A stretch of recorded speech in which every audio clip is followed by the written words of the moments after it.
আমাদের ত্রিপুরা রাজ্য গৌড়ীয় বৈষ্ণব মহামণ্ডলীর পক্ষ থেকে এবং উদ্যোগে আজকে সমস্ত সাংবাদিক বন্ধুদের নিমন্ত্রণ করা হয়েছে। তার কারণ হল আমাদের গৌড়ীয় বৈষ্ণব মহামণ্ডলী আজ থেকে প্রায় 25 বছর আগে আমাদের সংগঠন তৈরি হয়। আজকে 25 বছর পূর্তি, আমাদের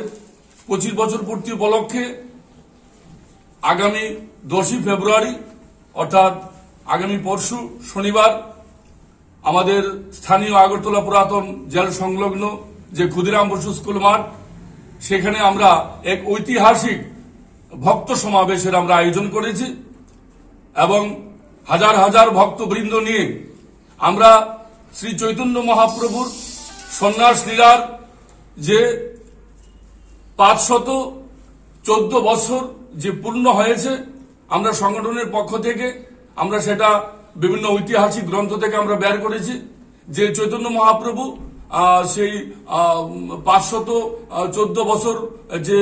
আগে সন্ন্যাস গ্রহণ করেছেন জীবের জন্য, সেই সন্ন্যাস গ্রহণের জন্য তো আজকে আমরা ধন্য হয়েছি, চৈতন্য মহাপ্রভুকে আমরা কাছে পেয়েছি। সেই চৈতন্য মহাপ্রভু সন্ন্যাস গ্রহণের লীলার উপর ভিত্তি করে আমরা চৈতন্য মহাপ্রভু প্রতিকৃতি নিয়ে আমরা আগরতলা শহরে আমরা বিরাট এক বৈষ্ণব সমাবেশ এবং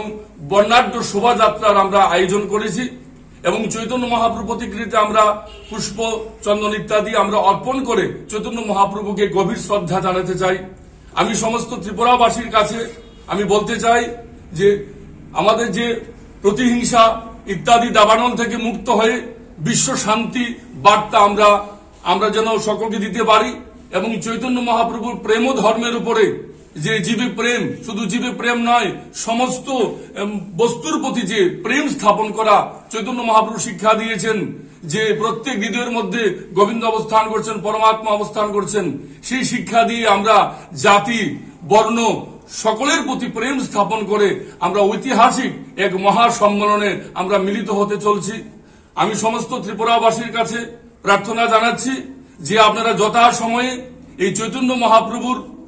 যে সন্ন্যাস লীলার 514 বছর পূর্তি উপলক্ষে এবং গৌড়ী বৈষ্ণব মহামণ্ডলীর 45 বর্ষ উদযাপনে যে মহা সম্মেলনে আমরা যে ক্ষুদিরাম বসু স্কুল মাঠে আমরা